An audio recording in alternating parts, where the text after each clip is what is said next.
Brigadi Al-Qassam dilaporkan telah meluncurkan serangan drone ke pusat komando milik Israel di jalur Gaza pada Kamis 22 Agustus 2024.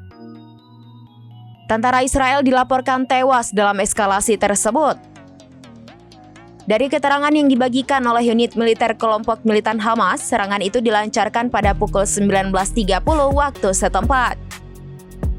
Dalam operasi luar biasa tersebut, Brigadi Al-Qassam Hamas mengumumkan bahwa para pejuangnya meluncurkan pesawat tak berawak serang satu arah produksi lokal Al-Zawari ke pusat komando dan kendali lapangan Israel di Poros Netzarim yang memisahkan jalur Gaza Utara dari sisa wilayah yang dikepung.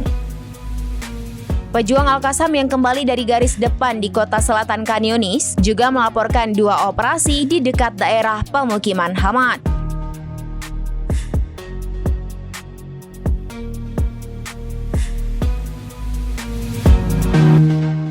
Download Tribun X sekarang, menghadirkan lokal menjadi Indonesia.